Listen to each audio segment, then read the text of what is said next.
రసోన్మయమైనటువంటి మహాభారతాన్నిచ్చి జాతికి కన్ను తెరిపించిన వాడు వ్యాసుడే. అటువంటి వ్యాసప్రోక్తమైనటువంటి పుస్తకాలు చదవడం మానవద్దు. మీ ప్రయత్నం లేకుండా మీ మనసు పవిత్రమైపోతుంది, భగవంతుణ్ణి పట్టుకుంటుంది. నేను మీకు ఒక్కటే చెప్తున్నా. అందుకే నైమిషారణ్యంలో ఋషులందరూ వెళ్ళి వచ్చినటువంటి సూతుణ్ణి అడిగారు, ఇవాళ ఉన్నటువంటి పరిస్థితుల్లో కలియుగంలో అలసులు, మందబుద్ధియుతులు, అల్పతరాయువులు, ఉగ్రరోగ సంకలితులు, మందభాగ్యులు, సుకర్మములెవ్వియు చెయ్యజాలరీ కలియుగమునందు మానవులు కావున ఎయ్యది సర్వసౌఖ్యమయ్యలవడు ఏమిటంబడము ఆత్మకు శాంతి మునీంద్ర చెప్పవే.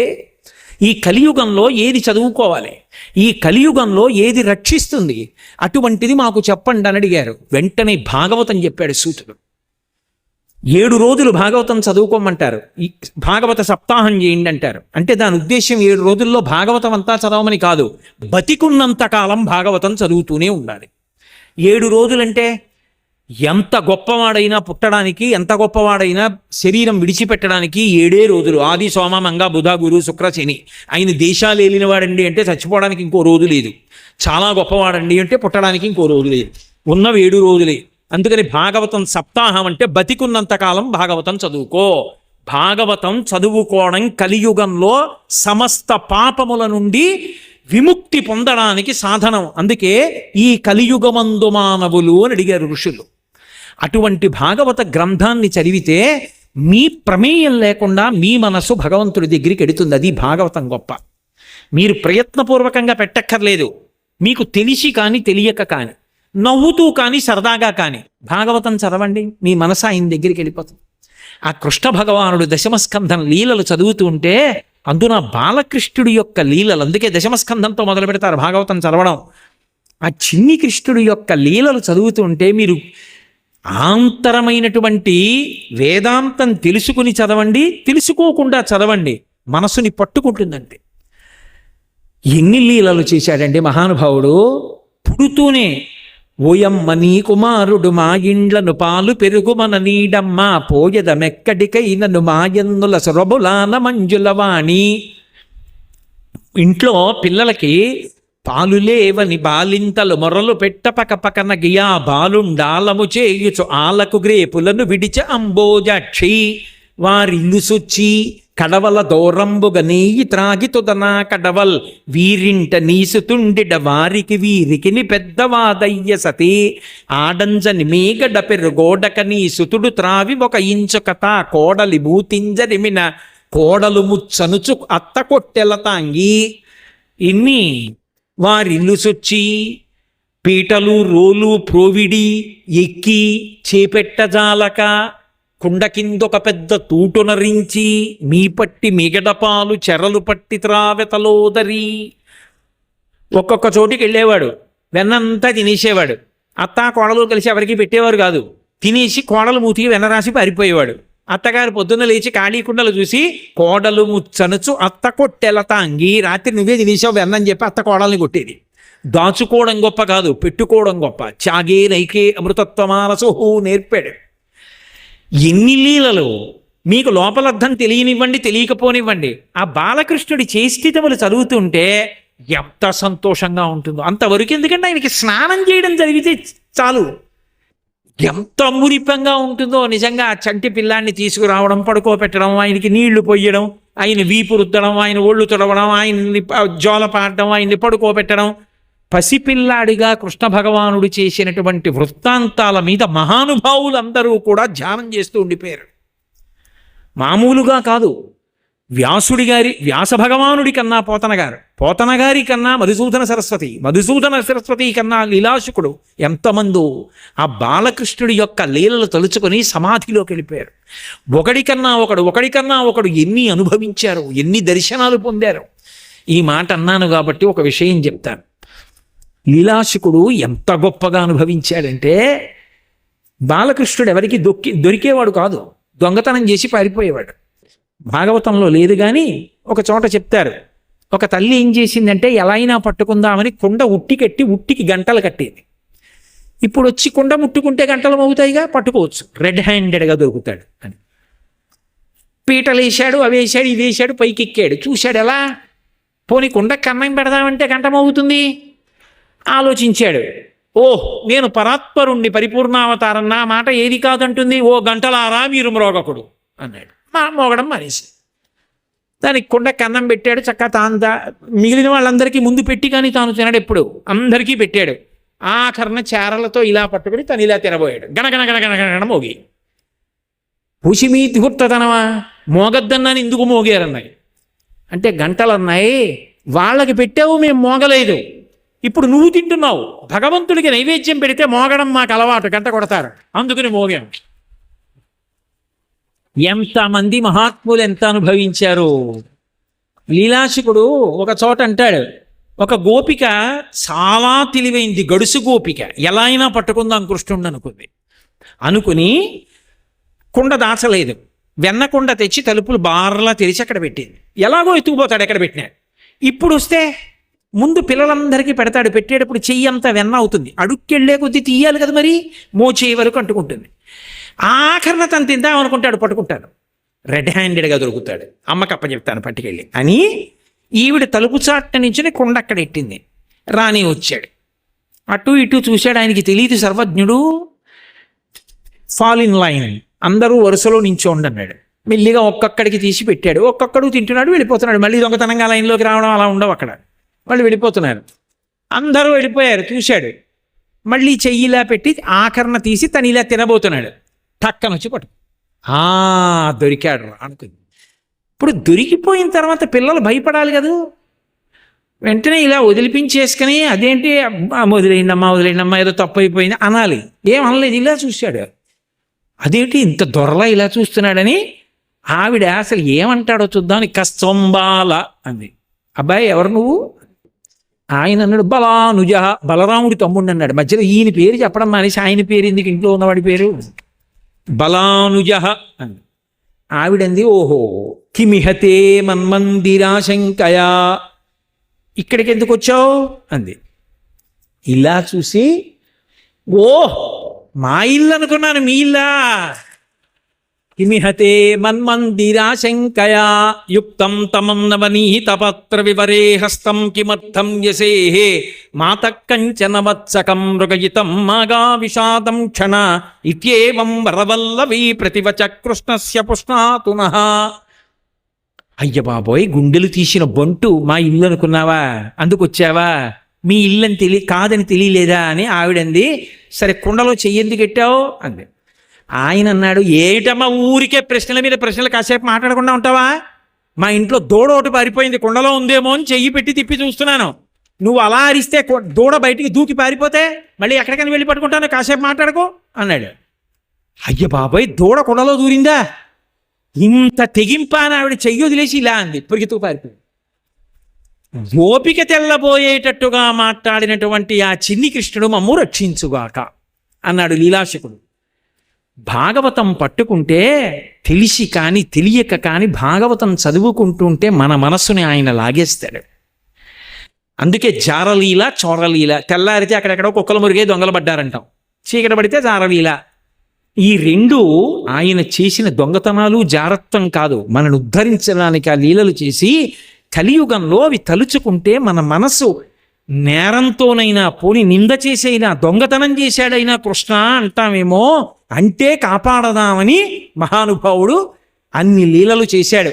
వెంకటేశ్వరుడు చెప్పుకున్నాడు పద్మావతీదేవి చెలికెత్తెలతో, నువ్వెవరని అడిగితే నేను కృష్ణుణ్ణి, నేను నందుడి యొక్క కుమారుణ్ణి, సుభద్ర అన్నగారిని అని చెప్పుకున్నాడు.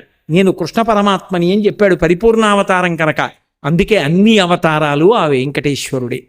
వేదోద్ధారణ మందరాభరణ పృథ్వీధర్మ నిర్మాణ ప్రహ్లాదత్రాణ బలిప్రతారణ నృపాహంకార నిర్వాపన వైదీహీరమణ ధనంజయ జయ వ్యాపార పారీణ చోణీ దివ్యత్కరుణ తమోహరణ తండ్రి వెంకటేశ ప్రభో. అటువంటి మహానుభావుడు ఇన్ని మార్గాలు మనకిచ్చి ఉండగా కలిపురుషుడు మన్నెందుకు చెనకుతాడు? అన్ని మార్గాలు నేను చెప్పానని కాదు, భగవంతుణ్ణి నమ్మి చెప్పుకున్నటువంటి ఒక్క మాట చాలు మనకి సమస్తమైనటువంటి అనుగ్రహాల్ని వర్షిస్తుంది. రుగ్మత పోవడానికి వైద్యుడిచ్చిన ఒక్క మాత్ర చాలు. అలా రెండు అయితే పసిపిల్ల కొంట్లో బాగోలేదా, ఇదిగో ఆడదామని మహానుభావుడు అన్ని లీలలు చేశాడు. వెంకటేశ్వరుడు చెప్పుకున్నాడు పద్మావతీదేవి చెలికెత్తెలతో, నువ్వెవరని అడిగితే నేను కృష్ణుణ్ణి, నేను నందుడి యొక్క కుమారుణ్ణి, సుభద్ర అన్నగారిని అని చెప్పుకున్నాడు. నేను కృష్ణ పరమాత్మని అని చెప్పాడు, పరిపూర్ణావతారం కనుక. అందుకే అన్ని అవతారాలు ఆ వెంకటేశ్వరుడే. వేదోద్ధారణ మందరాభరణ పృథ్వీధర్మ నిర్మాణ ప్రహ్లాదత్రాణ బలిప్రతారణ నృపాహంకార నిర్వాపన వైదీహీరమణ ధనంజయ జయ వ్యాపార పారీణ క్షోణీ దివ్యత్కరుణ తమోహరణ తండ్రి వెంకటేశ ప్రభో. అటువంటి మహానుభావుడు ఇన్ని మార్గాలు మనకిచ్చి ఉండగా కలిపురుషుడు మన్నెందుకు చెనకుతాడు? అన్ని మార్గాలు నేను చెప్పానని కాదు, భగవంతుణ్ణి నమ్మి చెప్పుకున్నటువంటి ఒక్క మాట చాలు మనకి సమస్తమైనటువంటి అనుగ్రహాల్ని వర్షిస్తుంది. రుగ్మత పోవడానికి వైద్యుడిచ్చిన ఒక్క మాత్ర చాలు. అలా 2 అయితే పసిపిల్ల కొంట్లో బాగోలేదా, ఇదిగో ఫలానా వార్డుకి వెళ్ళంటారు. వాళ్ళకి ఆ వార్డు నెంబర్ చదవడం రాదు, ఏదో 17 అని ఉంటుంది అక్కడ 17 అని, అది చదువుకోవడం రాదు. ఆ వార్డు పేరు చదవడం రాదు. ఆ రాసిన డాక్టర్ గారు ఎవరో ఆయన పేరు చదువుకోవడం రాదు, అక్కడికి వెళ్ళడం రాదు. నేను కాసేపు ఏం చేస్తుంటానంటే, అలా ఎవరైనా వస్తే వాళ్ళ ఓపీ టికెట్ నేను తీసుకుని రామ్మా అని ఆ డాక్టర్ గారి దగ్గరికి తీసుకెళ్ళి, ఈయనే డాక్టర్ గారని చెప్పి ఆ మందులు మళ్ళీ సరిగా అర్థమయ్యాయో లేదోనని మెడికల్ షాప్ దగ్గర ఆ అమ్మాయికి మందులు తీసుకుని ఉచితంగా ఇస్తారు కదా వైద్యశాలలో, ఇది 3 పూట్ల వేసుకోవాలి, ఇది 2 పూట్ల వేసుకోవాలి అని చెప్పి నాకు సాధ్యమైనంత వరకు ఉపకారం చేసి ఇంటికి వెళ్ళిపోతూ ఉంటానండి. అంది నేను ఎంత తెల్లబోయానంటే, నా భార్య లోపల వంట చేస్తోంది, నేను ఒకసారి ఇలా రా అన్నాను. కోటేశ్వరరావు గారు ఉపన్యాసాలు చెప్పాడు, లోకాన్ని అంటారు, ఈ అమ్మాయి అరికాళ్లకున్న మట్టి తీసి నా నెత్తి మీద చల్లుకోవడానికి నాకు అధికారం ఉందే అని అడిగారు. పిల్లకి పట్టుమని 18 ఏళ్ళు లేవు. ఆ పిల్ల సేవ చెయ్యాలి అని అనుకుంటే ఎంత ఉత్తమమైన మార్గాన్ని ఎంచుకుంది. నిజంగా వాళ్ళకి ఏమనుకుంటారు, మేము నమ్ముకున్న భగవంతుడే ఆ పిల్ల రూపంలో వచ్చి మమ్మల్ని రక్షించాడనుకుంటారు. ఖాళీ ఉన్నప్పుడల్లా హాస్పిటల్లో సేవ చేస్తానండి అని. నేను ఎంత మురిసిపోయాను. అలా యువత ఆదర్శంగా తీసుకుని మేము కూడా ఓ మంచి పని చేస్తాం. రోడ్ల మీద నించోవడం, వేగంగా మోటార్ సైకిల్ మీద వెళ్ళడం కాదు. ప్రతిరోజు మాకు ఖాళీ ఉన్న 1 గంట మేము సేవ చెయ్యాలన్న భావన కలగాలి, కానీ చెయ్యడానికి నీకు చోటు లేదనకు. చేసి పిల్ల మురిసిపోవట్లా, అది ఈ దేశ సంస్కృతికి మూలం. ఇది భగవంతుడు చేసి చూపించాడు మొట్టమొదట, ఇలా చేసి తరించు నువ్వు అని. ఆ ఉపకార బుద్ధి ఎక్కడి నుంచి వస్తుంది అంటే సంస్కారవంతమైనటువంటి మనసులోంచి వస్తుంది. అందుకే కలిపురుషుడికి విరుగుడు ఎక్కడుంది అంటే పుణ్యశీలమై పరోపకారం చెయ్యాలనేటటువంటి ఆర్ద్రతతో కూడినటువంటి మనసులో నిర్మాణం చేసుకుని దాన్ని సువ్యవస్థితం చేసుకోవడంలో ఉంది. ఒకవేళ నేను ఎలా నేర్చుకుంటానండి, నాకు ఎలా వస్తుంది అంటే, కలియుగంలో అత్యంత తేలిక మార్గం ఇది మనిషి పవిత్రంగా బ్రతకడానికి అంటే సత్సంగం ఒక్కటే. సత్సంగత్వే నిస్సంగత్వం, నిస్సంగత్వే నిర్మోహత్వం, నిర్మోహత్వే నిశ్చలతత్వం, నిశ్చలతత్వే జీవన్ముక్తి.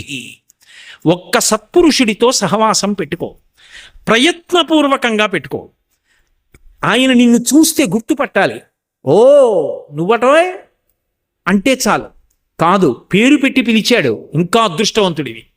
కాదు ఆయన నిన్నేదో వరస పెట్టి పిలుస్తాడు, నా కొడుకు లాంటి వాడి వాయ్ అన్నాడు, పొంగిపో. కోట్లు పోని బెంగెట్టుకోకు, సత్పురుషుతో సహవాసం మాత్రం పోగొట్టుకు. ఎందుచేత కొన్ని వేల జన్మల సాధన చేస్తే తప్ప మాట వినని మనసు సత్పురుష సహవాసమునందు లొంగిపోతుంది. నేను పరమసత్యం చెప్తున్నా మీతో. రామకృష్ణ పరమహంస అంటారు, ఏనుగు అలా వెళ్ళిపోతోంది అనుకోండి, అది చెయ్యని పనులు ఉండవు. అంత ధూర్త చేష్టితములు, కొమ్మలు వంచేస్తుంది, అక్కడ ఉన్న కుండీ లాగేస్తుంది, ఇది పడగొట్టేస్తుంది, అది పడగొట్టేస్తుంది. అదే నేను ఒకసారి చూశా, ఒక దేవాలయంలో ఏనుగు వెళ్ళిపోతూ అలా వెళ్ళిపోతుంది. ఒక ఆవిడ పువ్వులు పెట్టుకుని తొండం పెట్టి ఆవిడ కొప్పులో ఉన్న పూలు లాగేసి. ఏమిటంటే అదో ధూర్త చేష్టితం, అది ఏనుగు, దాని అల్లరి దాంది.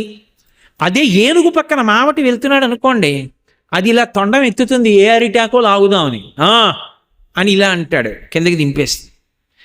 పక్కన మావటి ఉన్నంతసేపు కొండం ఎత్తి ఏ పని చేయదు. ఎందుకనంటే అన్నాడంటే దింపుతుంది. నువ్వు ఒక మహాత్ముడికి వశవర్తివికా. నేను ఆయన మాటలకు కట్టుబడిపోతాను, నేను ఆయన చెప్పిన పని చేస్తాను, నేను ఆయన అంతేవాసిత్వాన్ని పొందుతాను. నన్ను చూడగానే నా పేరుతో గుర్తుపట్టకూడదు. ఓ మీరు ఫలానా వారి శిష్యులు కదూ, మీరు ఫలానా వారి అంతేవాసులు కదూ అనాలి. అప్పుడు ఏమవుతుంది? తప్పు చేస్తే పెద్ద ఆయనకి పేరు పాడైపోతుంది. కాబట్టి నేను చేయకూడదు. ఆయన మాటలు జ్ఞాపకానికి వస్తుంటాయి. నువ్వు 1000 జన్మలు సాధన చేస్తే ఏది వస్తుందో సత్పురుషుడితోటి సహవాసము వలన అదే పుణ్యం కలుగుతుంది. సాధన చాలా తేలికైపోతుంది. పైగా నీ ప్రమేయం లేకుండా విశేష పుణ్యరాశి పడిపోతుంది. ఆయన ఎక్కడికి ఎడతాడు? గుళ్ళో కడతాడు. ఆయన ఏం చేస్తాడు? గ్రంథపఠనం చేస్తాడు. ఆయనతో మాట్లాడితే ఏం మాట్లాడతాడు? భగవత్ సంబంధం మాట్లాడతాడు. ఆయన దగ్గర కూర్చుంటే ఈశ్వరుడు గురించి మాట్లాడుతూ ఉంటాడు. నువ్వు ఆయనతో వెడితే గుళ్ళోకి వెళ్ళాలి, ఆయనతో వెడితే భగవత్ ప్రసంగం వినాలి, ఆయనతో వెడితే భగవంతుడి గురించి వినాలి. భగవంతుణ్ణి నమ్ముకున్న ఆయనకి సేవ చేస్తే భగవంతుడు 1,000,000 రెట్లు ప్రీతి చెందుతాడు. ఇదొక చమత్కారం. మీరు భగవంతుణ్ణి ప్రీతి పొందేటట్టు చేయడం అంత తేలిక కాదు. కానీ భగవద్భక్తుడికి మీరు ఏదైనా సేవ చేసి భగవంతుడు ప్రీతి పొందేట్టు చేయడం చాలా చాలా తేలిక. ఎందుచేత అంటే నేను ఒక పెద్ద అధికారిని అనుకోండి, ఏదో నా దగ్గర పనిచేస్తున్న కొన్ని 100 మంది ఉద్యోగుల్లో ఒక ఆయన ఏదో ఒక చిన్న ఉపకారం కోసమని నా దగ్గరికి వచ్చాడు. వస్తూ ఎర్రగా మిరిచిపోతున్న 2 దానిమ్మ పళ్ళు పట్టుకొచ్చావు. దానిమ్మ పళ్ళు ఒళ్ళో పెట్టి కూర్చున్నాడు. లోపల ఉన్నారయా, పూజ చేసుకుంటున్నారు, వస్తారు, కూర్చోండి, మజ్జిగ ఇస్తాం అని మా ఆవిడ మజ్జిగ ఇచ్చి కూర్చోబెట్టింది. నేను ఇంకా పంచె విప్పేసి ఏదో బట్టలు కట్టుకుని బయటికి రావాలి అతన్ని పలకరించడానికి. ఈలోగా నా మనవడు బయటికి వెళ్ళాడు. మామయ్య గారు దానిమ్మ పళ్ళు చాలా బాగున్నాయి, నాకు ఇస్తారా అన్నాడు. అధికారికి కదా ఇవ్వాలి, ఈ పిల్లాడికి ఇస్తే ఎలా? అందులో అన్నాడు, నీకు కాదు బాబు అని గబుక్కుని ఇలా చొక్కా కింద పెట్టుకున్నాడు. అలా కాదు, ఒక్కటి ఇవ్వండి అన్నాడు. నీకు కాదని చెప్తున్నానా, తాతగారి కోసం తెచ్చాను వెళ్ళు అన్నాడు. వాడు ఏడుస్తూ వచ్చి పంచె మార్చుకుంటున్న తాతగారి దగ్గరికి వచ్చి, తాతగారండి బయట ఎవరో కూర్చున్నారండి, ఒక్క దానిమ్మ పండు ఇమ్మన్నానండి, ఇవ్వనన్నాడండి అన్నాడు. ఒరేయ్ సాయంకాలం నేను తెస్తానులే, ఏడవకు అని గబగబా బయటకు వచ్చాను. ఎవరయ్యా, ఏం కావాలి అన్న. అయ్యా నమస్కారం అండి, ఇదిగో దానిమ్మ పళ్ళు తెచ్చాను, నాకు ఈ ఉపకారం చేయి. నోరు ముయ్యి, ఉపకారం లేదు ఏమీ లేదు, ఇంకో 5 ఏళ్ళు నువ్వు అక్కడే పని చేయి, పట్టుకో దానిమ్మ పళ్ళు. వెనకాల ఇంకోడు వచ్చాడు. వాడు 2 దానిమ్మ పళ్ళు తెచ్చి, ఓ దానిమ్మ పండు 2 పట్టుకుపోని అడగగానే మనవాడికి ఇచ్చాడు. వాడు సంతోషంగా, అండి తాతగారు బయట ఉన్న అంకుల్ దానిమ్మ పళ్ళు ఇచ్చారన్నాడు. ఇప్పుడు మురిసిపోయి బయటకు వచ్చాడంటే పక్షపాతంతో చేస్తున్నాడని కాదు నా ఉద్దేశం. తప్పకుండా నీకు ఉపకారం చేయడానికి ప్రయత్నం చేస్తాను, లేవో బెంగ పెట్టుకోకు, ఎప్పుడప్పుడు అవకాశం వచ్చినప్పుడు చేస్తాను. ఇప్పుడు వాడు మనశ్శాంతితో వెళ్ళిపోయాడు. తాతగారికి పళ్ళు ఇస్తే పని అయిందా, మనవాడికి పళ్ళు ఇస్తే పని అయిందా? పెద్ద ఆయన దగ్గరికి పళ్ళెట్టుకెళ్ళడం తప్పేం కాదు. పెద్దల దగ్గరికి వెళ్ళినప్పుడు పళ్ళెట్టుకెడతాం, అది లంచం అనకూడదు. రోగి దగ్గరికి, పెద్దల దగ్గరికి, గురువుగారి దగ్గరికి, అలాంటి వాళ్ళ దగ్గరికి 2 పళ్ళెట్టుకెడితే అవేం దోషం కాదు అది. కాబట్టి మనవడికి ఇస్తే తాత పొంగిపోయినట్టు భగవద్భక్తుడికి సేవ చేత భగవంతుడు ప్రీతి చెందుతాడు. ఇప్పుడు నువ్వు ఆయనతో కలిసి తిరుగుతున్నావు, ఆయనకి జరిగిన ఉపకారం ఈశ్వరుడు ఎంత ప్రీతి చెందుతుంటాడు. తేలిక మార్గం ఈశ్వరుణ్ణి చేరుకోవడానికి ఏర్పడిపోయింది. అందుకే సత్సంగత్వే నిస్సంగత్వం, నిస్సంగత్వే నిర్మోహత్వం, నిర్మోహత్వే నిశ్చలతత్వే జీవన్ముక్తి. ఆధారం ఎక్కడుంది? సత్సంగంలో ఉంది. సత్పురుషుడితో సహవాసం చేయి. మహాభారతంలో ధృతరాష్ట్రుడి పెనువేప విత్తు, బుర్ర నిండా అక్రమమైన ఆలోచనలే.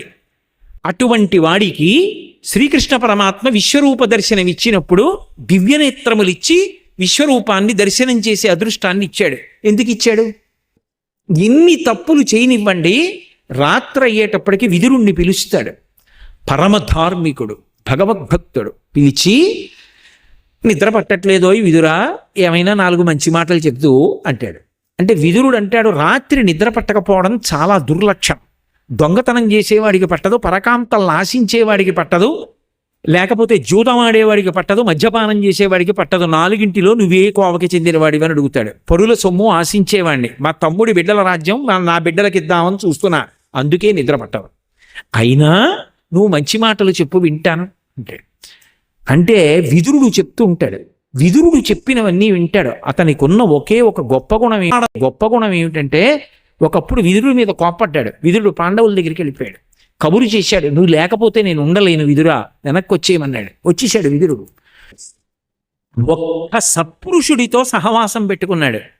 దాని కారణం చేత శ్రీకృష్ణ పరమాత్మ విశ్వరూప సందర్శనం చేయించడానికి కళ్ళిచ్చారు. సత్పురుషుడితో సహవాసం ఎంత గొప్ప స్థితికి తీసుకెడుతుంది అన్నదానికి మహాభారతంలో ఆ ధృతరాష్ట్రుడి యొక్క వృత్తాంతమే ప్రబల తార్కాణం. అందుకే పెద్దలు ఒక మాట చెప్తారు, అసారే ఖలు సంసారే సారమీతత్ చతుష్టయం కాశ్యాం వాసః సతాం సంగో గంగాభ శంభుసేవనం. బాగా జ్ఞాపకం పెట్టుకో అని చెప్పారు. ఈ సంసారము అసారము, ఇందులో 4 సారవంతమైన విషయాలు ఉన్నాయి. ఈ 4 నేనిప్పుడు ఒకటి కూడా లేదు అంటే చాలా జాగ్రత్త సుమా, జీవితాన్ని పాడు చేసుకుంటున్నావు. ఈ 4 ఉండేటట్టు చూసుకో. కాశ్యాం వాసః, కాశీపట్టణంలో కొంతకాలం ఉండు. సతాం సంగో, ఎవరో ఒక్క సత్పురుషుడితోటి నాకు అనుబంధం ఉంది. నా పేరు చెప్తే ఆయన గుర్తుపడతారు, నన్ను చూస్తే పేరు పెట్టి పరమ ప్రేమగా పిలిచి మాట్లాడతారు అన్న స్థితిని నిలబెట్టుకో. సతాం సంగో, ఆయనతో కలిసి తిరుగు, అది నీకు విశేష పుణ్యాన్ని ఇస్తుంది. సతాం సంగో గంగాభ, గంగలో స్నానం చెయ్యడం జీవితంలో ఎప్పుడూ మరిచిపోకు. ఒక్కసారైనా గంగా స్నానం చెయ్యి.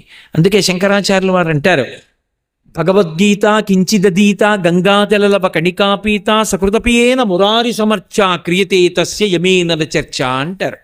శ్రీ మహావిష్ణువు యొక్క పూజ, పరమశివుడి అభిషేకం, భగవద్గీతలో ఒక్క శ్లోకమన్నా చదవడం, గంగా స్నానం అంత గొప్పవి. కాబట్టి అటువంటి గంగాభ శంభుసేవనం, ఈ 4 సారవంతములు. కనీసం ఒక్క సత్పురుషుడితో సహవాసం పెట్టుకో, జీవితం మారిపోతుంది. నేను మీతో పరమ సత్యం చెప్తున్నాను, కొన్ని వేల జన్మల నుండి మనం సాధించుకోలేనటువంటి సాధన ఒక సత్పురుష సహవాసము వలన వచ్చేస్తుంది. నేను మీకు ఒక దృష్టాంతం చెప్పాలంటే, మహానుభావుడు తులసీదాస్ గారు, ఆయన భార్య ఉండేవారు, మహా అందగత్య అని చెప్తారు, లోయి ఆవిడ పేరు. ఒకానొకప్పుడు తులసీదాస్ గారు ఇంటికి అతిథులు వచ్చారని గబగబా వెళ్ళి వాళ్ళని భోజనానికి రమ్మన్నారు. వాళ్ళందరూ వచ్చారు. ఇంట్లో బియ్యపు గింజ లేదు. పాపం ఆ లోయి పక్కనున్న వర్తకుడి దగ్గరికి వెళ్ళి అప్పు ఇమ్మని అడిగింది. ఏం పెట్టి తీరుస్తావు అని అడిగాడు. ఎప్పటికో అప్పటికి తీరుస్తాం, అతిథులు వచ్చారు, నా కోసం భర్త కోసం కాదు, ఆ వచ్చిన అతిథుల కోసం. నా భర్త మాటిచ్చాడు అన్నం పెడతానని, అందుకని సరుకులు అప్పిమ్మంది. ఆయన నవ్వి అన్నాడు, నువ్వు నాకు పొందు సుఖాన్ని ఇస్తే నేను నీకు సరుకులు ఇస్తాను, నేటి రాత్రి నా కోరిక తీరుస్తావా అన్నాడు. భర్త మాట నిలబడాలి, మహాత్ములకి అన్నం పెట్టాలని, ఆయన మాట పోకూడదని సరేనని సరుకులు తెచ్చింది. వచ్చిన అతిథులకు అన్నం పెట్టేశారు. వచ్చిన వాళ్ళు సామాన్యులు కారు, నామదేవు వంటి మహానుభావులు. వాళ్ళందరూ వెళ్ళిపోయారు. వెళ్ళి దిగబెట్టి వచ్చేశారు తులసీదాస్ గారు. వచ్చేసిన తరువాత పాపం భార్య ఏడుస్తూ చెప్పింది, నేను ఇటువంటి మాట ఇచ్చాను మీరు ఇచ్చిన మాట నిలబడ్డం కోసం. ఆయన అన్నాడు, తులసీదాస్ గారు ఏడుస్తావే, సప్తధాతువులతో నిర్మింపబడింది చర్మము, రక్తము, మాంసము, కొవ్వు, అస్థి, శుక్ల, మేధ. దీనికి 9 కన్నాలు, 2 కళ్ళు, 2 ముక్కులు, 2 చెవులు, 6 నోరు, 7 మలద్వారము, మూత్రద్వారము. ఇందులో 10 వాయువులు, ప్రాణ, అపాన, వ్యాన, ఉదాన, సమాన, నాగ, కూర్మ, కృకర, ధనంజయ, దేవదత్తములు. అటువంటి హొంపు తొట్టి దీన్ని కాసేపు ఆయన శరీరం పక్కన చేరిస్తే ఇంతమంది మహాత్ములకి అన్నం పెట్టడానికి సరుకులు ఇచ్చాడా? ఎంత తక్కువకి ఎంత పుణ్యం ఇచ్చాడు! ఆయనకి నమస్కారం. బయట వర్షం పడుతోంది, వర్షంలో తడిసి వెడితే ఆయనకి ఇబ్బంది, గొడుగు పట్టి తీసుకెళ్ళాడు. రామనామం చెప్తూ బయట నించున్నాడు. లోయి తలుపు కొట్టింది. అవతల ఆయన తలుపు తీశాడు. ఇంత రాత్రి వర్షంలో ఎలా వచ్చావన్నాడు. నా భర్త గొడుగు పట్టి తెచ్చాడని. నీ భర్తకి ఎందుకు వచ్చావో తెలుసా అన్నాడు. తెలిసి ఆయనే తీసుకొచ్చారు, ఇంతమంది మహాత్ములకి అన్నం పెట్టడానికి నువ్వు ఉపకారం చేశావని నా భర్త అన్నాడని. నిజమా అని బయటికి వచ్చి చూశాడు. రామనామం చెప్తూ రమించిపోతున్నాడు తులసీదాస్ గారు. ఒక్కసారి ఆయన వంక ఇలా చూశాడంతే. చూసి చూడడం ఏమిటి, ఆ దివ్యమైనటువంటి ఆ భక్తుడి వంక చూసేటప్పటికీ ఆయన సత్వగుణం, ఆయన నిత్యతృప్తి, ఆయన గుండెల్లో గుడి కట్టి భగవంతుణ్ణి ఆరాధిస్తున్న తీరుకి ఆయన్ని చూడగానే ఆయన ఎక్కడా నేనెక్కడా, అది బ్రతుకంటే, నా బ్రతుకు బ్రతుకే అనిపించింది. వెళ్ళి కాళ్ళ మీద పడ్డాడు. అయ్యా, నా వ్యాపారం అంతా మూసేస్తున్నాను, నా అవన్నీ దానం చేస్తాను, నన్ను శిష్యుణ్ణి చేసుకోండి, మీ వెంట వచ్చేస్తున్నానని మారిపోయాడు. ఒక్క మహాత్ముడి దర్శనం అంత మారుస్తుంది. అందుకే లోకంలో ఏం చెప్తారంటే, ఏదైనా దొరుకుతుందేమో కానీ మహాత్ముడి యొక్క దర్శనం దొరకదు. దొరికిన ఆయన గడప దాటి ఇంటికి రావడం అసలు సాధ్యం కాదు, అంత తేలిక విషయం కాదు. వచ్చినా ఆయన ఇంత పదార్థం తినడం, మంచినీళ్లు తాగడం సంభవం కాదు. నిజంగా అలా భగవంతుణ్ణి నమ్ముకున్న భాగవతుడు ఎవరైనా ఇంటికి వస్తే ఈశ్వరుడు పరవశించిపోతాడు, వాడు వచ్చాడు రా ఇంటికి అని. అందుకని గంగాభ శంభుసేవనం సతాం సంగో. అందుకే పెద్దలు ఒక మాట చెప్తారు, త్యజదుర్జన సంసర్గం భజ సాధు సమాగమం కురు పుణ్య మహోరాత్రం స్మరనిత్యమనిత్యతాం. మర్చిపోద్ది 4 మాటలు. ఏవి? త్యజ దుర్జన సంసర్గం, దుర్మార్గులతోటి సహవాసము వద్దు, విడిచిపెట్టే ప్రయత్నపూర్వకంగా, పాడైపోతావు లేకపోతే. త్యజన దుర్జన సంసర్గం భజ సాధు సమాగమం. ఏది ఏమైపోని సాధు పురుషులతోటి సహవాసం మాత్రం విడిచిపెట్టకు. కురుపుణ్య మహోరాత్రం, రాత్రి పగలు అని చూడకు, పుణ్యం చేసేసాయి, ఎందుకంటే మళ్ళీ శరీరం ఉంటుందని నమ్మకం లేదు. కురుపుణ్య మహోరాత్రం స్మరనిత్యమనిత్యతాం. ఏది శాశ్వతము ఏది అశాశ్వతము ఆలోచిస్తుంది ఇప్పుడు. ఈ 4 మర్చిపోకు అని సత్పురుషుల యొక్క గొప్పతనం ఎక్కడుంటుందో చెప్తారు. గంగా పాపం శశీ తాపం దైన్యం కల్పతరుస్తథా పాపం తాపంచ దైన్యంచ హంతి సజ్జన దర్శనం. బాగా జ్ఞాపకం పెట్టుకోండి ఈ శ్లోకాన్ని. పాపములు పోవాలంటే గంగా నదిలో స్నానం చేస్తారు. గంగా పాపం, తాపం పోవాలంటే చంద్రబింబం వంక చూసి వెన్నెల్లో కూర్చుంటారు. శశీ తాపం, దీనత్వం పోవాలంటే, నాకు ఇది లేదు అన్న భావన పోవాలంటే కల్పవృక్షం యొక్క అనుగ్రహం ఉండాలి. దైన్యం కల్పతరుస్తథా. కానీ పాపం తాపంచ దైన్యంచ హంతి సజ్జన దర్శనం. ఒక్క మహాత్ముడి వంక ఇలా 2 కళ్ళెత్తి చూస్తే చాలు, ఆయన కదిలి వెడుతున్న గంగానది, ఆయన వంక ఇలా చూస్తే చాలు. అందుకే శివమహాపురాణంలో ఒక మాట చెప్తారు, మహాపురుషుడైనటువంటి వాడు, పరమ భాగవతోత్తముడైనటువంటి వాడు పూజ చేసుకోగానే బయటికి వస్తుండగా ఎవరైనా చూస్తే ఆ రోజున వాడు త్రివేణీ సంగమ స్నానం చేశాడని ఫలితం వేస్తారు. ఒక్క సత్పురుషుడు కానీ కనపడితే జీవితంలో ఆయన వంకను ఇలా చూస్తే ఆ రోజున గంగా స్నానం చేసిన ఫలితం వేస్తారు, పాపం పోతుంది. కల్పతరువు దగ్గరికి వెళ్ళి నిలబడిన పుణ్యం ఇస్తారు. అందుకే అప్పటి వరకు ఏ కోరిక నీకు తీరలేదో అది తీరుతుంది. మనసులో ఉన్న పరితాపం పోతుంది. చంద్రబింబం దగ్గర కూర్చుంటే ఉన్న చల్లదనం మనసులో వస్తుంది. 3 ఇవ్వగలిగిన వాడు ఒక్కడే, ఒక్క సత్పురుషుడు. ఆయన ఇద్దామనుకుని తిరగడు, ఈశ్వరుణ్ణి నమ్ముకుని తిరుగుతూ ఉంటాడు. అందుకే సత్పురుషుల యొక్క సహవాసం అంత గొప్పది. వాళ్ళ కోసం భగవంతుడు వెంటబడి తిరుగుతూ ఉంటాడు. తులసీదాస్ గారు చచ్చిపోయిందని తెలియక ఒక వ్యక్తిని బ్రతికున్నాడనుకుని బ్రతికున్నాడన్న మాటతో మాట్లాడారు. టక్కుని లేచి కూర్చున్నాడు. పాదుషాకి చెప్పారు, ఓ చచ్చిపోయిన వాళ్ళని బతికించగలవుట, ఏది నా దగ్గర కూడా ఒక చమత్కారం చెయ్యి అన్నాడు. నేను చెయ్యను, నేను అన్న మాట రాముడు నిజం చేస్తాడు, నాకు వాటితో సంబంధం లేదన్నాడు తులసీదాస్ గారు. అలాగా, కొరణాలతో కొట్టండి, ఎందుకు చేయడం అన్నాడు. భటులు వచ్చి కొరణాలు పట్టుకుని కొట్టబోయారు. ఇలా చేతులు ఎత్తారు, అంతే. కోట బురుజుల మీద ఎక్కడ చూసినా కోతులు వచ్చి కూర్చున్నాయి మహోగ్రంగా. ఒక్కొక్క కొరడా చెయ్యెత్తిన వాడిని 2 కోతులు పట్టుకున్నాయి. అడిలిపోయి పాదుషా సింహాసనం విడిచిపెట్టి పారిపోయాడు కోటలోకి. అప్పుడు తులసీదాస్ గారు హనుమాన్ చాలీసా చేశారు. అంత శక్తివంతమైంది హనుమాన్ చాలీసా. సత్పురుషుడికి ఆపద కలిగితే పరమేశ్వరుడు చూస్తూ ఉంటాడు, కాపాడుకుంటాడు. అందుకే అటువంటి సత్పురుష సహవాసమును విడిచిపెట్టవద్దు. ఎవరో ఒక సత్పురుషుడితో ప్రయత్నపూర్వకంగా సహవాసం పెట్టుకోండి. ఆయన వెంట తిరగడం, ఆయన మాటలు వినడం నేర్చుకోండి. సత్పురుషుడు అని నేను అన్నప్పుడు ఆయన శరీరంతో ఉన్నారా లేదా అన్నదాంతో కూడా సంబంధం లేదు. ఒక చంద్రశేఖర భారతీ మహాస్వామి ఒక గొప్ప గుణ